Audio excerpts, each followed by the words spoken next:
Isang maiksing panalangin. Hallelujah! Dakilang Diyos, Ikaw na kanlungan ng lahat ng karunungan, O God. Kami po, Panginoon, sa iyo, Diyos, ay lumalapit, Ama, upang papurihan at sambahin ka at humiling sa iyo ng isang dakilang bagay, Ama. At yan po ang kaunawaan ng iyong mga banal na salita. Without you, this book, this Bible that we are reading is just simply a book. Puro mga letra lamang po ang makikita namin. Pero sa biyaya mo, Ama, nagkakaroon ng buhay, nakikita namin ng Espiritu sa likod ng mga letra. Ang lahat po ay nagkakaroon ng buhay sa aming mga puso. Lord God, ang kahilingan namin sa iyo ang ngayong hapon, ngayong umagang ito. Ang iyong banal na salita ay minsan pang buksan mo sa amin, Ama. O Lord God, patnubayan mo kami sa gawain na ito. Patnubayan mo ang munti mong gagamitin na ito. In my own knowledge, I'm certainly not enough, Panginoon. I don't have enough to reach your knowledge, Panginoong Diyos. But with your grace, Panginoon, ang lahat ay naipapaunawa mo. Sa iyong biyaya, ang lahat ay nagiging malinaw. Ang lahat ay nagiging klaro, Lord God. Ang lahat ay nabubuksan mo, Ama. Buksan mo sa aming lahat ang mga misteryo na nakapaloob sa mga banal na kasulatan. At ang lahat ng ito ay magsilbing liwanag namin sa sanlibutang madilim na ito, Lord God. Tulungan mo kami, Ama, bawat kapatiran, saan man, nandito man sa loob ng kwarto na ito, o sino man na naaabot ng iyong makabagong teknolohiya, Panginoong Diyos, sila rin ay abutin mo. Ang pagpapala ay dumating sa bawat tenga makakapakinig nito, O God. Salamat sa iyo, Ama, ang pagpurit, pagsambat, pagdakilay sa iyo. Ito sa aming panalangin namin sa iyo. In the mighty name of Jesus we pray. Amen. Buksan natin ang ating mga Biblia sa aklat ng Revelation.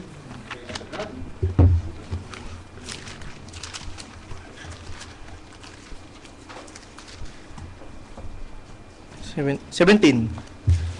We're in 17.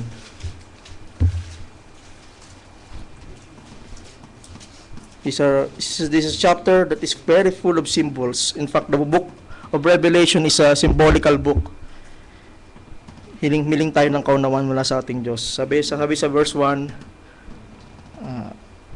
And there came one of the seven angels which had the seven vials, and talked with me, saying unto me, Come hither, I will show unto thee the judgment of the great whore that sitteth upon many waters, with whom the kings of the earth have committed fornication, and the inhabitants of the earth have been made drunk with the wine of her fornication.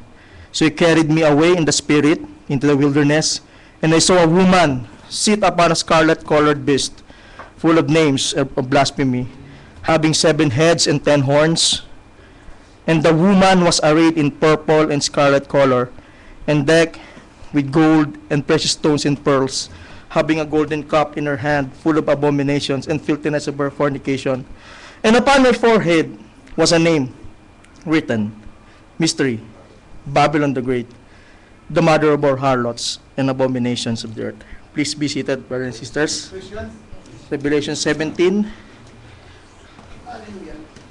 If you remember, back in several months ago, bandang May and June, nagkaroon tayo ng in God's grace, I open a series, yung Feet of Iron and Clay. And hopefully, we will close that series today. Nung preach ko, actually, I was looking forward to preaching this topic. Pero sa biyaya ng Diyos, pinagkaluman niya pa ako ng maraming kaunawaan. At sa biyaya ng Diyos, isasara natin ang serye na ito, Feet of Iron and Clay, Part 3. So, para mas maganda at magkakaroon muna tayo ng isang pag-review. Brad? Hinihiling ko sa mga kapatid na lalaki na umusog dahil matakpan ko po kayo. Kagaya po ng dating.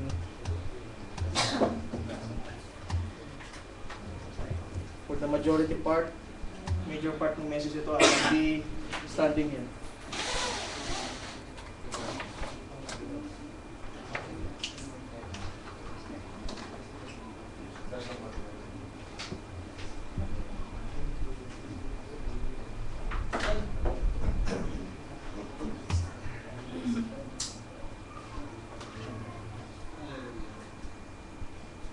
So, unang tanong marahil na dumating sa inyo, anong kinalaman ng babaeng nasa Revelation 17 dun sa estatwang nakita ni Daniel? Hallelujah. Anong kinalaman nun? Bakit natin itutuloy ito sa series na Feet of Iron and Clay? Ano naman kinalaman nun? So, siguro yung iba nagtataka, ano yung estatwa ni Daniel? Ano yung sinasabi natin estatwa ni Daniel? So, ang gagawin natin, sa biyaya ng Diyos, magbabalik tanong muna tayo.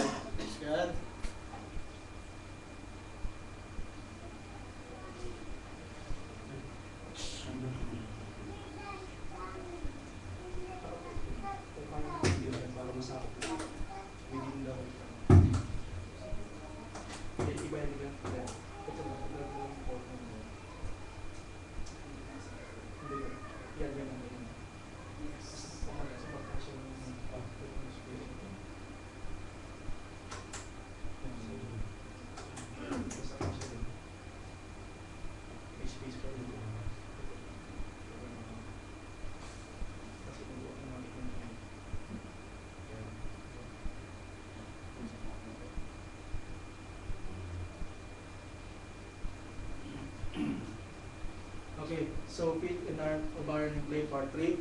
So actually napakaganda ng larawan na ito sapagkat isang paanyaya para tingnan yung kapahayagan. Bukas na palad na inaakit tayo ng ating Panginoong sa Kristo. Tingnan kung ano ang narito. Actually, hindi nga sa binasa natin sa paunang panimula pa lang, Revelation 17:1, nakita ni John, ang sabi ng anghel sa kanya, "Come hither, I will show you the mystery." So ganun-ganun ang paanyaya sa ating panahon na ito. Come here. Inaanyaya natin ng Panginoon to analyze, to study yung misteryo na nakapaloob sa clay, kit of iron and clay. So we'll have a short review.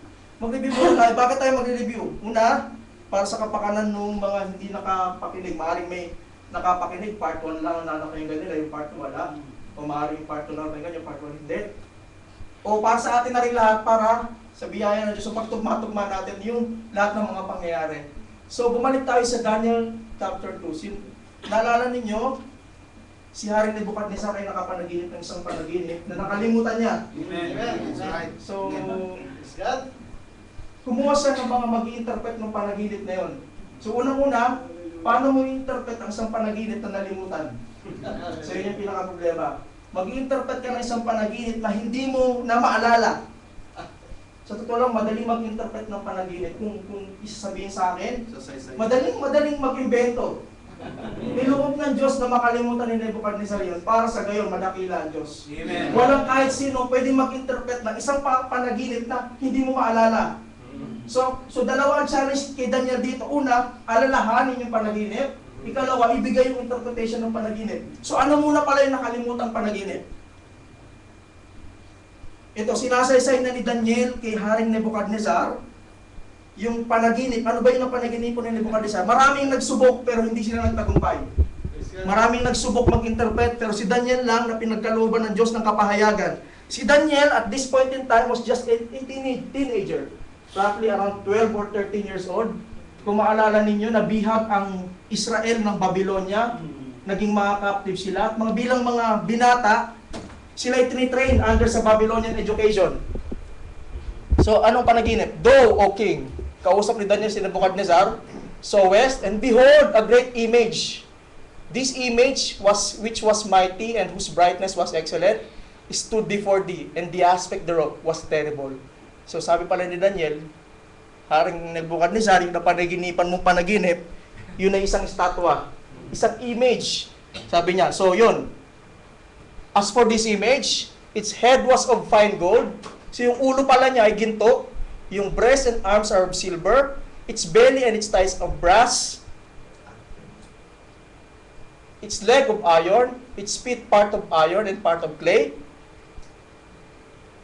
So up to 31 up to 33, nabivisualize na ngayon ni Nebuchadnezzar at Daniel at ng mga lahat ng mga tao na they are looking at a metallic statue.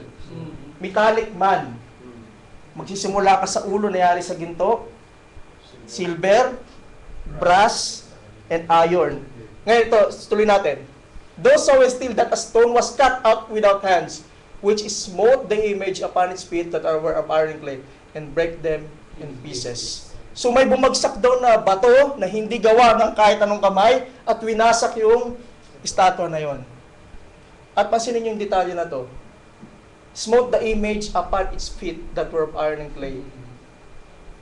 Nabanggit ko noon na kung meron kang bato at may estatwa dyan at gusto mong pabagsakin yung estatwa, hindi mo sa babatoyin yun. Literally speaking, kung ako may hawak na bato, titirahin ko yan dito sa banda rito. Mas malakas ang impact, mas malakas ang nasira. Pero itong bato na ito, sa paa siya tumama. Ano kaya ibig sabihin nun? Ba't siya sa paa tumama? Then was iron, the clay, the brass, the silver, and the gold broken in pieces altogether, and became like a shock of the summer threshing floors. And the wind carried them away, so that no place was found for them. and the stone that smote the image become a great mountain and filled the whole earth. So nabasak pala yung paa ng statwa na yon. So ngayon, nasa isay na ni Daniel yung panaginip. Ano ngayon ang kahulugan ng panaginip? So more or less, ito yung statue. Yan ang itsura ng statwa na nakita ni Daniel. Ngayon, isa-isahin natin. You have the head of gold. So, tinanong ngayon si Daniel ngayon, hinanapan ngayon ng interpretasyon. Ano ang ibig sabihin ng gininto ang ulo? Sabi ngayon ni Daniel, Thou, O King, art King of Kings. And to, of course, here is Daniel speaking to Nebuchadnezzar. Unto whom the God of heaven hath given the kingdom, the power and the strength and the glory. And wheresoever the children of man dwell, the beasts of the field and the birds of heavens hath he given unto thy hand, and hath made thee to rule over them all. Thou art the head of gold. Sabi ni Nebuchadnezzar, ikaw, Haring Nebuchadnezzar, ikaw ang ulong ginto.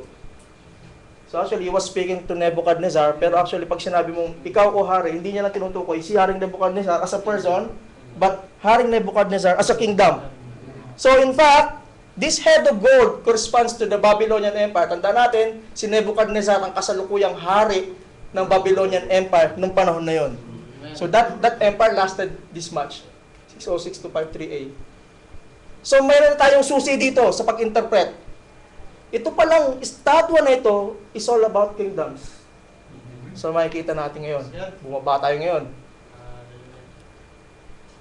Yung arms niya, yung chest niya, gawa sa silver.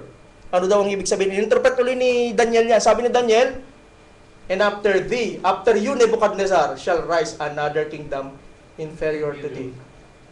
So actually, buhay pa si Daniel, nasaksiyan niya yung pagpapalit ng empire na to.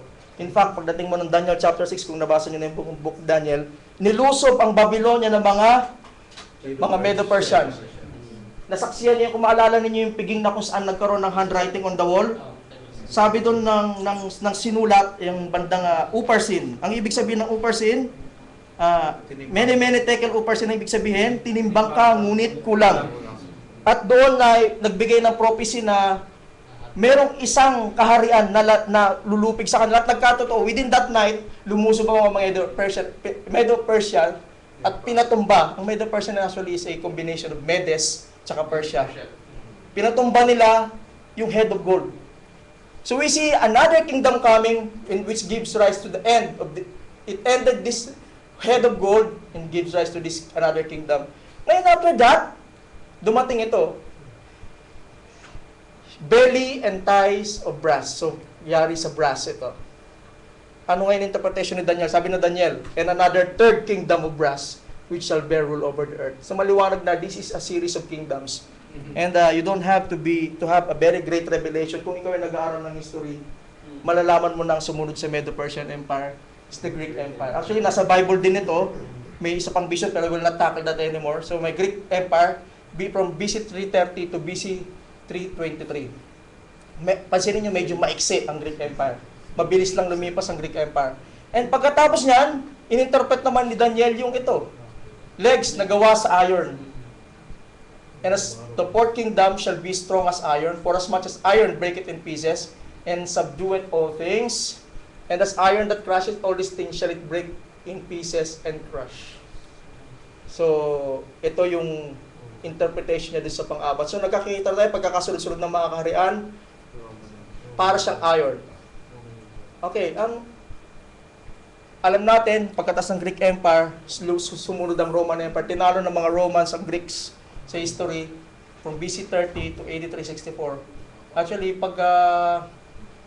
pagdating dito sa 364, nahati na ang Greek Empire. We have the Western Empire at saka Eastern Greek. Kaya naging yun na sila. At yun ang kinakatawan nitong dalawang ito. Yung pagkakahati ng Greek Empire.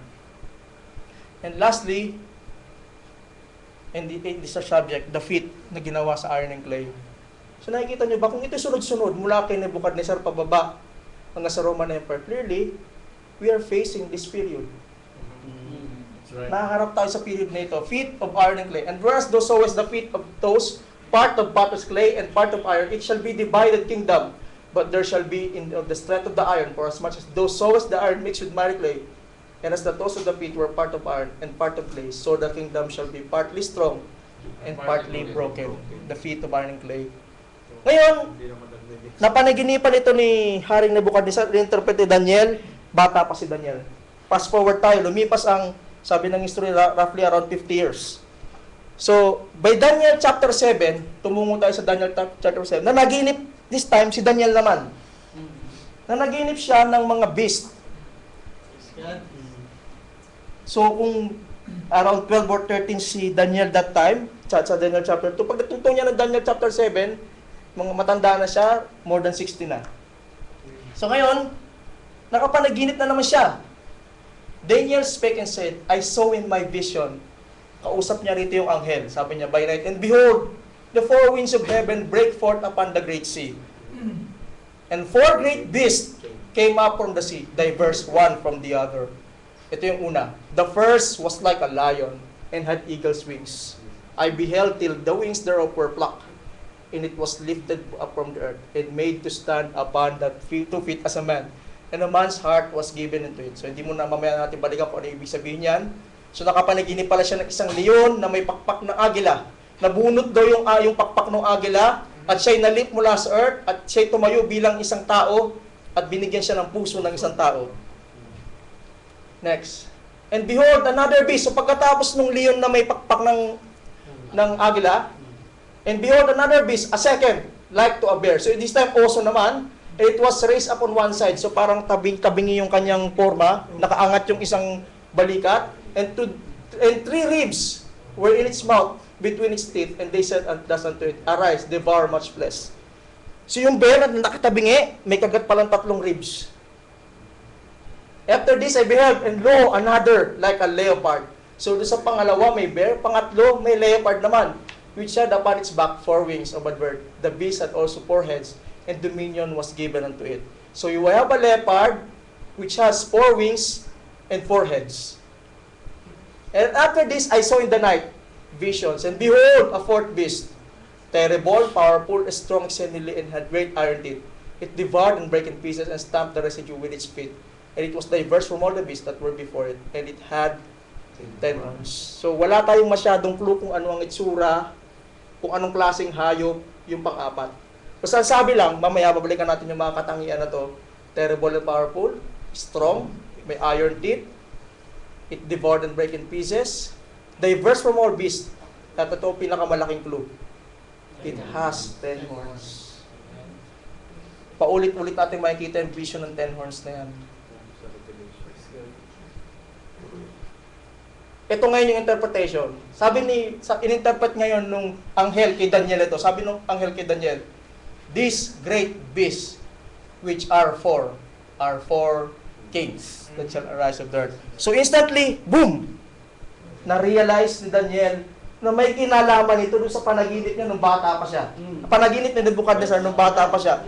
May kinalaman itong mga beast na ito doon sa nakita niya before. Amen. Suddenly, nag-flashback sa kanya, nakilala niya ngayon kung sino-sino yung mga yan. So balikan natin yung statwa. The head of gold, which symbolized the Babylonian Empire, naitugma niya kaagad na ito yung leon. We know the lion is the king of the beasts. At sabi, may pakpak siya ng agila. We know the eagle is the king of the birds. So there's something so majestic and royal about this beast. And this, balikan mo natin. At yan ay perfect match doon sa ginto na kinakatawan ng ulo. So nagtutugma, actually ang Diyos hindi siya pumipili ng hayop in random. Pinili niya ba itong mga hayop na ito nang wala lang? Basta niya lang inisip, sige, lion ito. No, there is a significance. Pumili siya ng leon, pumili siya ng agila because these are royal beasts. Royal beast and royal fowl, there's something to do with the golden head. Okay? Now, dumako tayo sa arms and chest of silver na kumakatawan sa Medo-Persian Empire. I believe si Darius the first ang unang emperor nito. Ang sabi, nakita ni Daniel, itugma niya ngayon yung pangalawang beast, which is the bear. Ang bear, hindi siya kasing agile. Pag agile, hindi kasing liksi ng leon, pero malaki siya, malakas siya. At yan ang kanyang weapon. It's not royal nor majestic. Napaka-awkward nga ng itsura ng bear. At ang sabi, it is raised up on one side, signifying na yung Persia ay mas malakas kaysa sa Medes. Mas malakas ang Persia kaysa sa Medes. In fact, sa later stage ng Medo-Persian Empire, na overrule na yung Medes, kaya purely Persian Empire na siya. So yun ang ibig sabihin nun. At yung tatlong ribs na nasa bibig, 3 main opposing nations na pinabagsak ng bear na ito, Lydia, Babylon, and Egypt. So yung Babylon pala naghabol pa rin, pero hindi na siya nagtagumpay. You see, these are all beasts na nangyari. Ngayon, tumunta tayo sa ikatlo, belly and thighs of brass. Another third kingdom, which shall bear rule over the earth, na sumunod sa kanina, Medo-Persia, is the Greek Empire. Napanaginipan niya, naitugma niya ngayon yung leopard na may 4 na ulo, na may 4 na pakpak. Isipin niyo kung meron kang ganitong klaseng hayop. Napakabilis niyan. Meron ka ng pakpak, leopard pa to. So ano ang katangian ng isang leopard? Yung kanina yung bear, malakas siya. Actually, yun ang kalakasan ng Medo-Persian Empire, yung kanyang pagiging malakas ang military niya.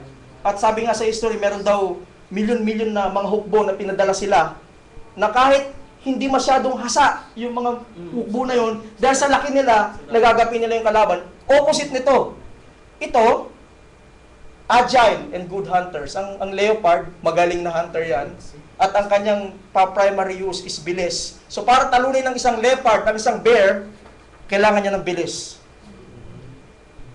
They can take on bigger prey with its powerful jaws. So kaya niya yung bear sa pamagitan ng kanyang jaws. Can run very fast, up to 70 kph, but for a short distance only. Saktong-sakto kumakatawan sa Grecian Empire, dahil ang Grecian Empire, saglit lang yan. Kanina nakita ko 7 taon lang siya. So mabilis na mabilis. Mabilis man ang leopard, nauubusan ng energy yan, babagal yan. 4 wings, 4 heads.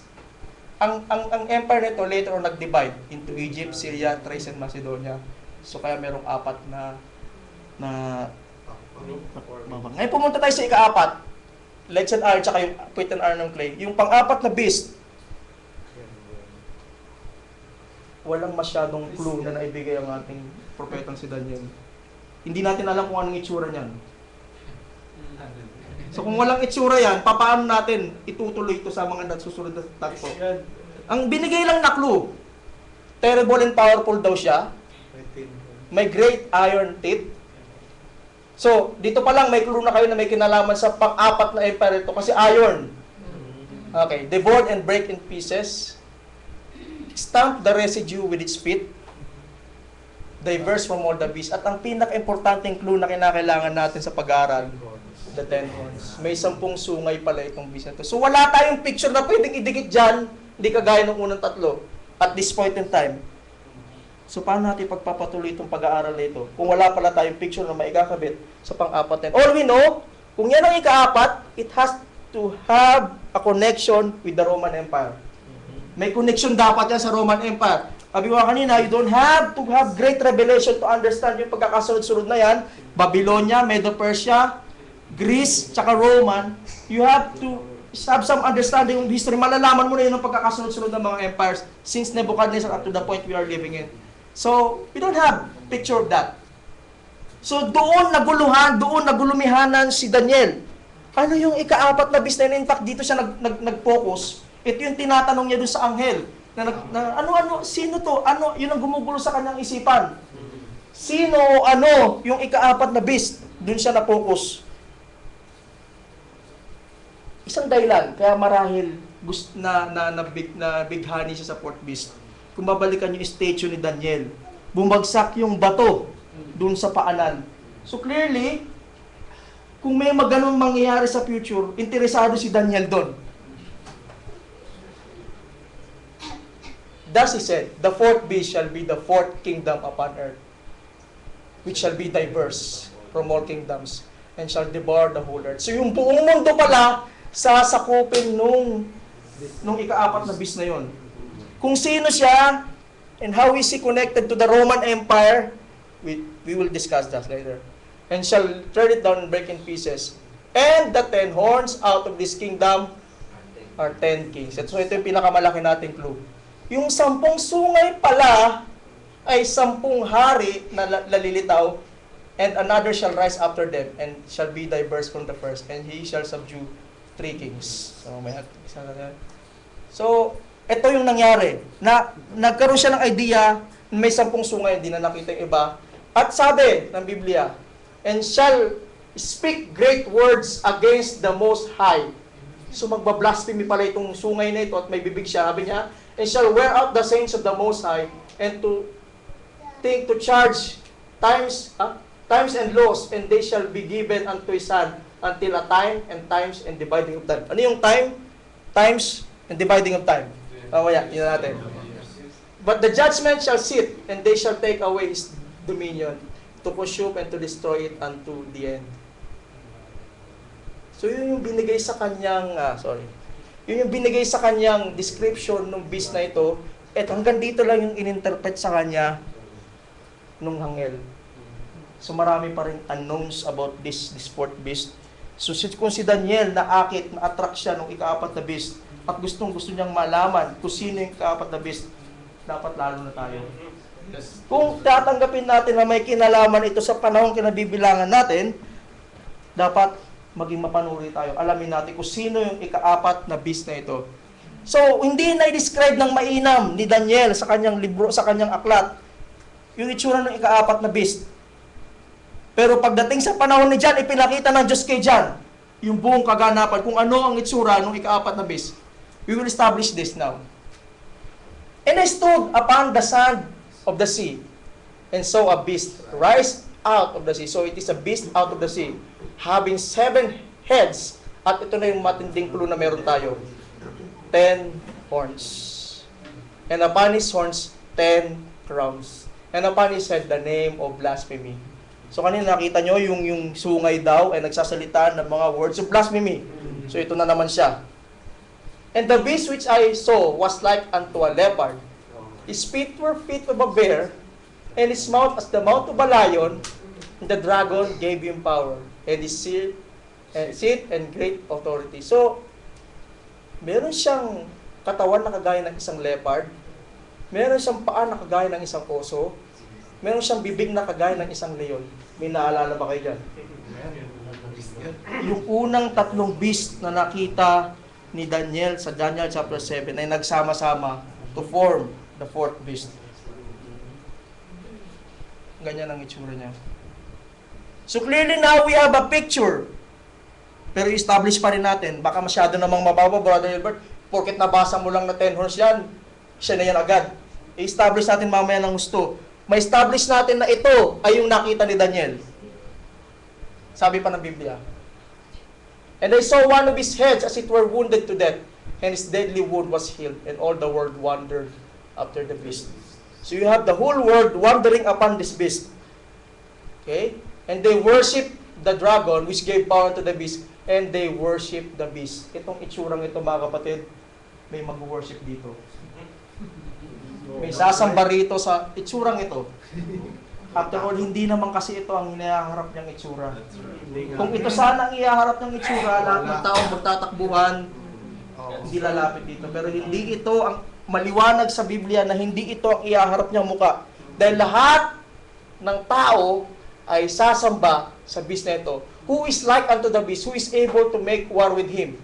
So parang ang nandun yung pride nila na sino kaya mananalo dyan sa beast na yan. Pero we all know na may mananalo sa beast na yan. Praise God. Kung paano may bato na bumagsak sa paa at biniba yung buong bato, buong estatwa, merong isang lamb na lalaban dito sa beast na ito. Take note. Lamb, lalaban. Imagine nyo. Lamb, tupa, ang kalaban nito. Mukhang mananalo ito sa itsura pa lang. Pero we have this lamb. He is no other than our Lord Jesus Christ. Siguradong ito as no match. Mukha lang siyang mapagsik, mukha siyang mabalasik, at mukhang ang tupa ay walang kalaban-laban dito. Pero sabihin sa inyo mga kapatid, ang tupa na yun na magpapabagsak dito sa beast na ito. So tuloy natin. And he opened his mouth. Nakita niyo to? Similar doon sa kanina. And he opened his mouth in blasphemy against God, to blaspheme his name and this tabernacle and them that dwell in heaven. So, may similarity ngayon. Tingnan natin ngayon. And it was given unto him to make war with the saints and to overcome them, and power was given him over all kindreds and tongues and nations. So, maraming detaling ibinigay sa Revelation 13. Ito pa, and all that dwell upon the earth shall worship him. Take note, all that dwell. So, ganun katindi ang impluensya nitong beast na to. Lahat ng tao sa mundo ay sasamba sa kanya.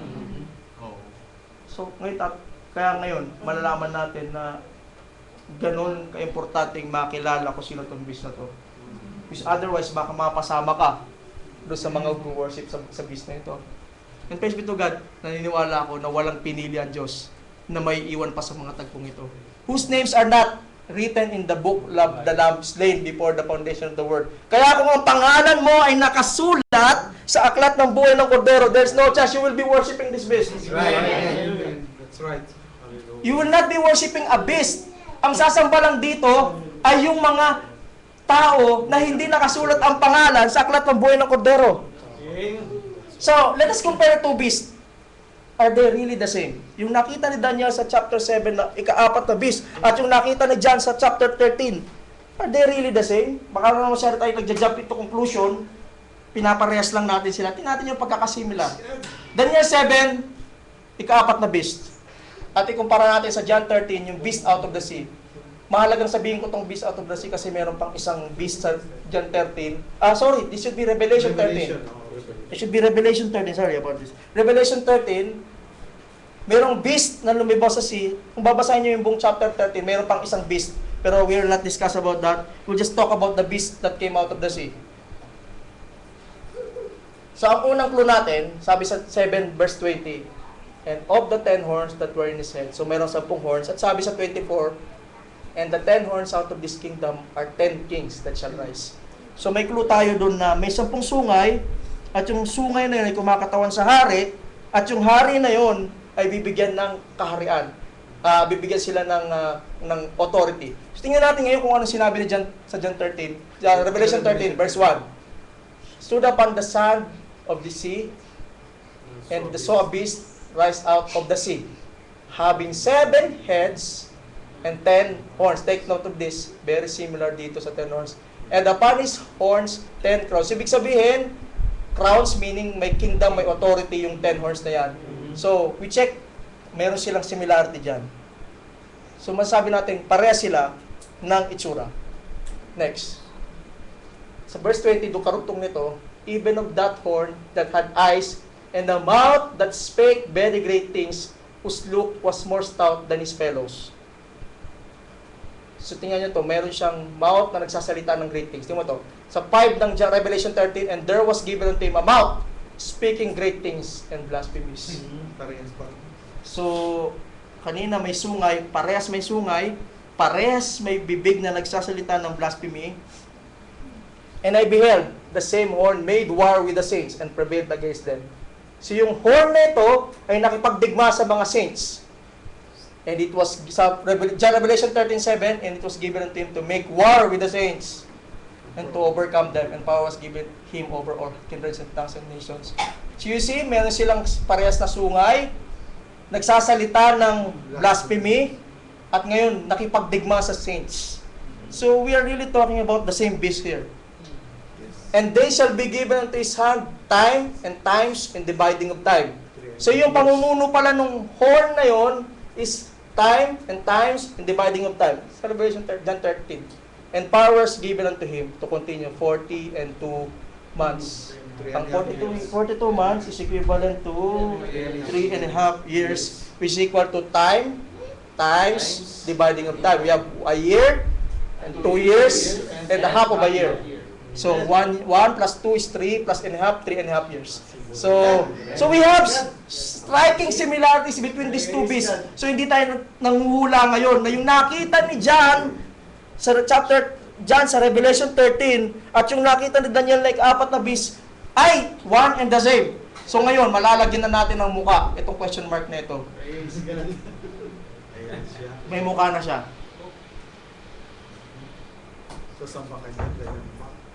So we see now, legs of iron and feet of iron clay. We have this kind of animal Beast. And it has the characteristics of all the beasts prior to him. Okay.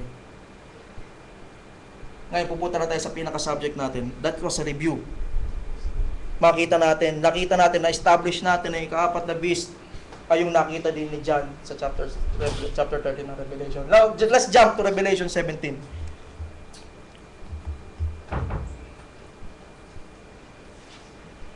Oops, napakalit. Napakalit. Okay. Basahin ko na lang. 17 verse 1. And there came one of the seven angels which had 7 vials, and talked with me, saying unto me, Come hither, I will show unto thee the judgment of the great whore that sitteth upon many waters. So unang-una, ang nagpakita sa kanya rito yung anghel na may dala ng ikapitong vial, at 7 vials. Kung babalik lang kayo 1 chapter earlier, nandun yung vials. Yung vials, siya yung mga parusa na binibigay ng Diyos sa mundo. Yung wrath ng Diyos na binibigay niya sa mundo. At doon ipinakita sa bandang dulo ng Revelation chapter 16 na mayroong city na binuhusan ng wrath. So ngayon, ipinapakita ng anghel na ito kung ano yung detalye nung pinarusahan na yon. So tingnan natin, 17:1. Sabi, Come hither, I will show unto thee the judgment of the great whore. So mayroong paanyaya pala.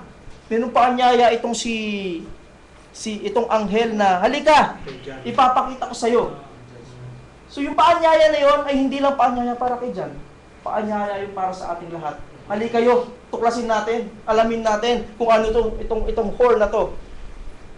Tuloy natin. Verse 2, napakaliit, sorry. Number 2, verse 2. With whom the kings of the earth have committed fornication, and the inhabitants of the earth have been made drunk with the wine of their fornication. So makikita natin na una, itong babae pala na ito ay nakaupo. So pag sinabi mo nakaupo sa tubig, mamaya makikita natin yung tubig is signifying multitudes of men, nations, tongues, sa iba't ibang uri ng tao. So pag sinabi mo nakaupo, you have dominion. Pag sabi mo nakaluklok sa trono, may dominion itong babae na to kung sino man siya sa buong mundo. Ngayon makikita natin sa verse 2, yung authority niya ay meron siyang alliance sa mga hari. Meron siyang alliance sa mga hari. Kakampi niya yung mga hari. At hindi lang yan ang sabi ng Biblia. Ang sabi ng Biblia, and those who dwell on earth were made drunk with the wine of their immorality. So hindi lang pala ang kakampi niya, hindi lang pala ang na-influensya niya yung mga hari, na-influensya niya pa yung, ang sabi ng Biblia, those who dwell on the earth. So we are talking about millions and billions of people on earth na na-influensyahan ng babaeng ito.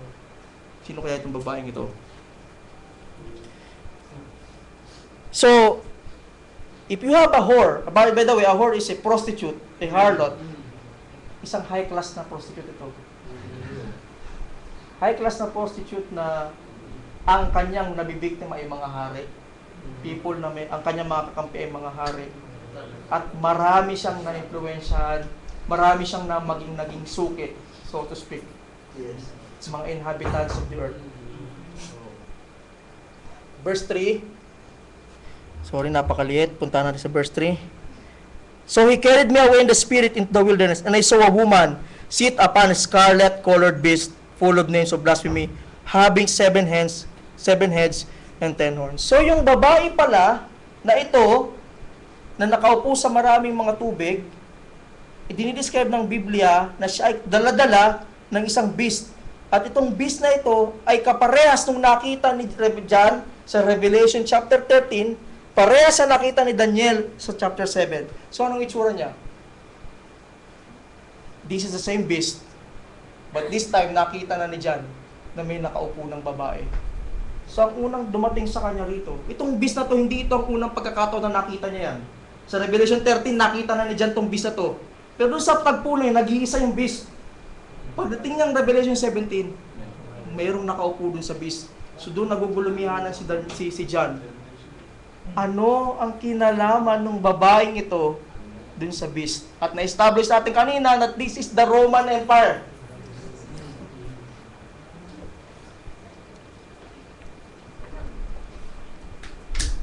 Okay, ito yung beast. From Daniel chapter 2, Daniel chapter 7, John chapter 13, this beast Yeah, Revelation. Yeah, Revelation to John. Yeah, Revelation 13. This beast is related to the Roman Empire. So this beast is related to the Roman Empire. So if this beast is related to the Roman Empire, sino itong karga-karga na ito? Who is this woman? Wala pa tayong nababasa kung sino yung babae na. This is the first time we're going to handle this woman. Sino ang babae na yan na nakaupo? Ngayon, pag sinabi mo ang isang babae nakaupo sa isang beast, ito yung dumating sa aking katanungan. What does that mean? Ibig bang sabihin yung babae ang may control sa beast, kagaya ng isang lalaki na nakaupo sa isang kabayo, yung lalaki ang may control sa kabayo, kung saan niya gusto iparing, doon pupunta yung kabayo. Yung ganun ba siya? Or kapares siya, kung halimbawa, kunin ko si Sam, ipanik ko rito sa aking balikat, aandar ako ang may control, yung sinasakyan. Sino ang may control talaga? Yung babae o yung beast? We are seeing it that this beast, this woman, is sitting on the beast. We'll answer that later. Sino ang may control kanino? Sino ang nagdadala kanino? And the woman was arrayed. Ngayon, titingnan natin yung mga clues. Kasi sa ngayon, we have no clue yet as to who this woman is. We have established kung sino yung beast. That's the Roman Empire. But we have not established yet kung sino yung babae. And I don't want to jump into conclusions. Nais sa biyaya ng Panginoon, gusto ko na mailatag ito na maina. Makita natin, without shadow of doubt, kung sino yung babae. And the woman, ito magkukuha tayo ng mga clue. And the woman was arrayed. Kanina ang clue na nakuha natin, nakaupo siya sa maraming tao. Nalasing niya yung mga tao. At siya ay merong alayan sa mga hari. Yun yung mga clue na nakuha natin. Ito naman, woman was arrayed in purple and scarlet color, and decked with gold and precious stones, and having a golden cup in her hand, full of abominations and filters of her fornication. So we have here a woman na merong taglay-taglay na ganitong kulay, at siya ay nabibihisan, punong-puno siya ng gold at precious stone. Ito pa isang clue. And upon her forehead was a name written, Mystery, Babylon the Great, the mother of all harlots and abominations to the earth. Okay? So that's another clue. And I saw the woman drunken with the blood of the saints. So lasing siya sa dugo ng mga banal. And with the blood of martyrs of Jesus. And when I saw her, I wondered with great admiration. So maraming clue na ibinibigay sa ating Biblia. Ano pang clue? Talon tayo sa 9. And here is the wisdom which hath wisdom. The 7 heads are 7 mountains on which the woman seated. So kung sino man itong babae na to, nakaupo ito sa 7 bundok. Right. And he said unto him, these waters which thou sawest were the horse seated and peoples and multitudes and nations established. So yung kanina, nakita natin na nakaupo siya sa tubig. Binigyan na rin ng kahulugan ng Biblia. Ito ay namumuno sa maraming tao, maraming mga bansa, maraming mga wika. In other words, yung domain ng babae na ito ay napakatindi.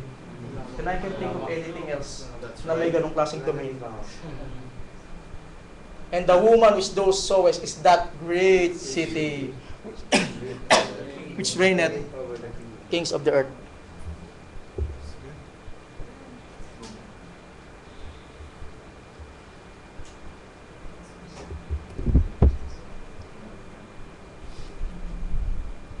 Who is this woman? Yun yung babae na ito. Establish mo natin. Sa Biblia, pag sinabi mong woman, yan ay kumakatawan sa church. Anong katunayan?